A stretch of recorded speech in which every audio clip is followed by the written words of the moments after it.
ମରିବ କିଭଳି ସେଟା ତା ହାତର କଥା ନୁହଁ, ପୂର୍ବ ପୁଣ୍ୟର କଥା।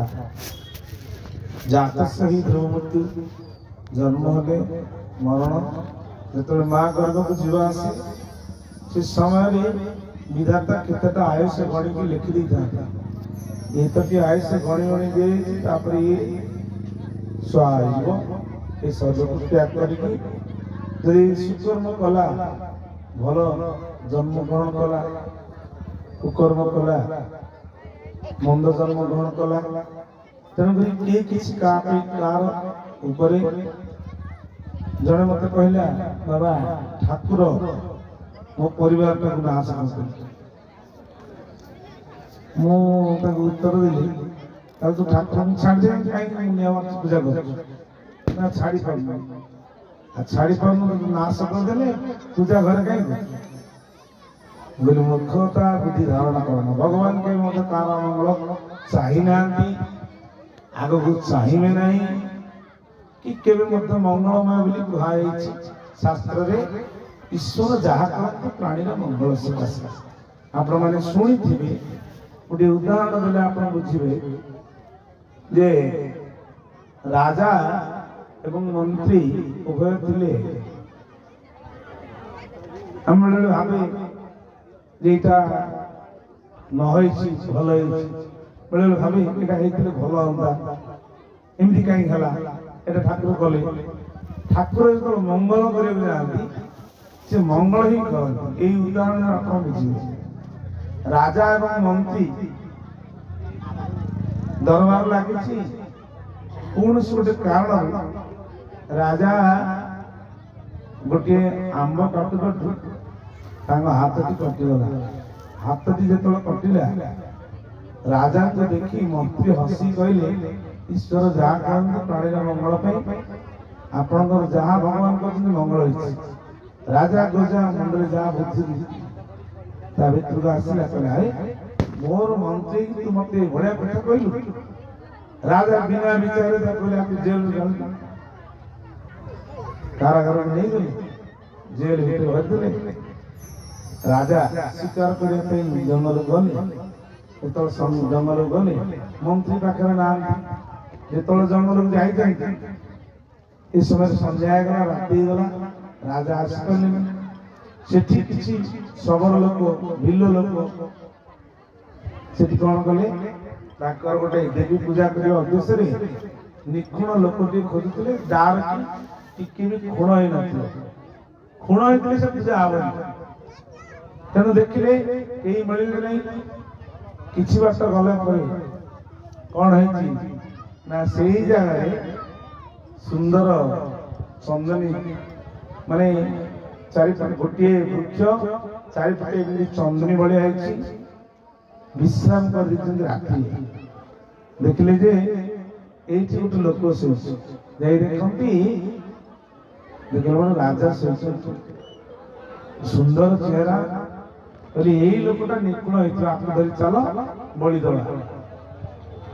ସେ ସମୟରେ ଶବର ରାଜାଙ୍କର ପୁତ୍ରଟିଏ, ତା ମାନସିକଟିଏ ପୂର୍ଣ୍ଣ କିଭଳି ହବ, ଭଦ୍ରକାଳୀଙ୍କ ପାଖରେ ବଳିଦେବା ଉଦ୍ଦେଶ୍ୟରେ ଏଇ ଯୋଉ ଶବର ରାଜା ପଠେଇଥିଲେ, ଧରିକି ଆସିଛନ୍ତି। ହେଲେ ତାଙ୍କର ଯୋଉ ମୁଖ୍ୟ ପୂଜାରୀ କହୁଛନ୍ତି, ତୁମେ ଯୋଉ ଆଣିଛ ଭଲ ଭାବେ ତାକୁ ଦେଖିଛ ନା? ଆଜ୍ଞା ଦେଖୁନାହାନ୍ତି, ସୁନ୍ଦର ଚେହେରା, ଭଲ, ବହୁତ ସୁନ୍ଦର। ନା ଭଲ ଭାବେ ଦେଖ, ଟିକେ ଯଦି ଖୁଣ ଥିବ ଇଏ ବଳି ପଡିବ ନାହିଁ। ତେଣୁକରି ଚାରିପଟେ ସମସ୍ତେ ବୁଲିକି ପାଦ ଠାରୁ ମସ୍ତକ ପର୍ଯ୍ୟନ୍ତ ଦେଖିଲେ। ଆଙ୍ଗୁଠିଟିଏ ଯେତେବେଳେ ଦେଖିଛନ୍ତି, ଡାହାଣ ଆଙ୍ଗୁଠିର ବେଶୀ ଆଙ୍ଗୁଠି କଟିଯାଇଛି। କହିଲେ ଆଜ୍ଞା ସବୁ ସୁନ୍ଦର, ଗୋଟିଏ ଜାଗାରେ ଅସୁନ୍ଦର ହେଇଯାଇଛି, ବ୍ଲଡ ଚାଲିଛି, ଆଜି କଣ ଗୋଟେ ବାନ୍ଧିଛନ୍ତି? ଏଇ ତ ହବନି, ଇଏ ହବନି। ଏ ତ ହବନି କହିଲି। କହିଲେ ତ ସବୁ ଅଛି, ମାତ୍ର ଟିକେ ନଖ ପାଖରେ ଟିକେ କଟିଯାଇଛି। ନା ହବନି, ଏହାକୁ ଛାଡ଼ିଦିଅ। ଆଜ୍ଞା ରାଜା ଥିଲେ, ଜୀବନ ବଞ୍ଚିଗଲା ଗୋଟେ ମନ୍ତ୍ରୀ ଯାହା କହୁଛନ୍ତି ମଙ୍ଗଳ ଈଶ୍ୱର ଯାହା କରୁଛନ୍ତି ମଙ୍ଗଳ କରୁଛନ୍ତି। ଆନନ୍ଦ ଗବାର କଣ ମା ମାନେ ହୁଳ ପ୍ରସାଦ ପାଉଛ ଠାକୁରଙ୍କର ଋଣୀ ହେଇଯିବ। ଭଗବତ କାର୍ଯ୍ୟରେ ଠାକୁରଙ୍କ ପାଖରେ ପ୍ରସାଦ ପାଇବ, ତାଙ୍କ ଭଜନ କରିବ, ହରିବୋଲ ବୋଳ ଯଦି ନ ଦବ ଏରେ ଋଣୀ ହବାକୁ ପଡିବ। ଆନନ୍ଦ ଗବାର ଯିଏ ନ ଦଉଛି ସେ ଋଣୀ ହବ। ତେଣୁକରି ହରିବୋଲ ବୋଳ ଟିକେ ସାଧୁ ମହାତ୍ମା ମାନେ କହିଲେ ଦବ, ବାରମ୍ବାର ଦବନି, କଥାରେ ଡିଷ୍ଟର୍ବ ହବ, ସେ ଛୁଆକୁ ବସା। ତେଣୁ ରାଜାଙ୍କର ଆଙ୍ଗୁଳି ଯୋଗେ ଜୀବନଟା ରକ୍ଷା ହେଇଗଲା।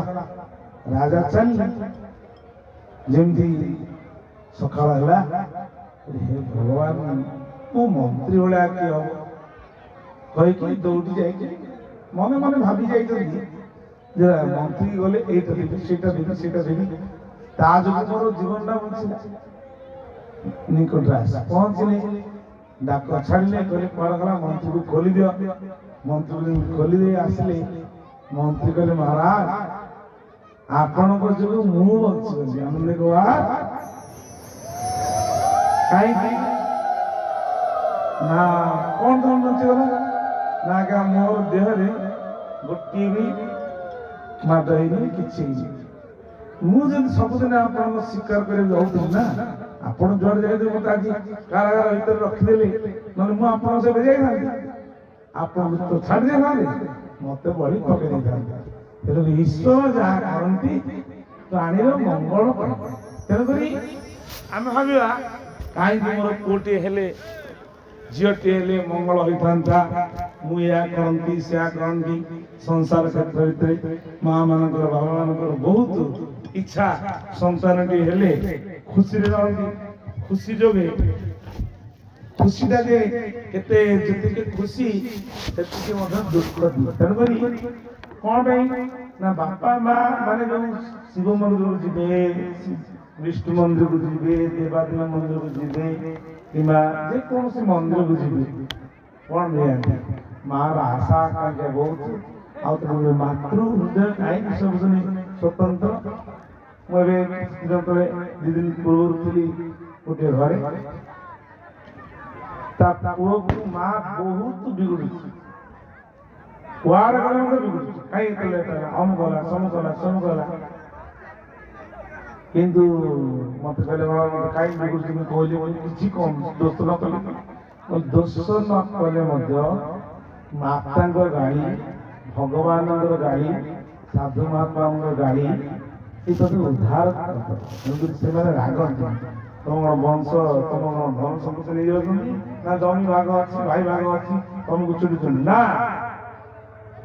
ସାଧୁ ସନ୍ଥ ମହାତ୍ମା ପିତା ମାତା ସଂସାର ଭିତରେ ଏଇଥିପାଇଁ ରାଗନ୍ତି, ଏ ବିଚରା ଜୀବ ପ୍ରତ୍ୟେକ କ୍ଷେତ୍ରରେ ଅପରାଧ କରୁଛି, ସେ ଅପରାଧ ଲାଗୁ ରହିଯିବ, ଏ ତ ଉଦ୍ଧାର ହେଇପାରିବ ନା।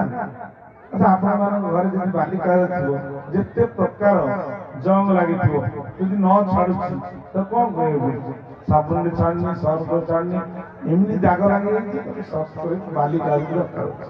ତେଣୁ କିଛି କଟୁତା ଭାଷା କହିକି ତମର ମନଟା ଏତେ ବଦମାସ, ମନ ଗୋଟେ ଜାଗାରେ ସ୍ଥିର ହେଉନି। ମନ କେବେ ସ୍ଥିର ହୁଏ ନା, ମନ ଭଗବାନଙ୍କ ଆପେ ଆପେ ଲାଗେ ନା, ମନକୁ ଲଗେଇବାକୁ ପଡିବ। ମନ ଏବଂ ମନୁଷ୍ୟ କାରଣ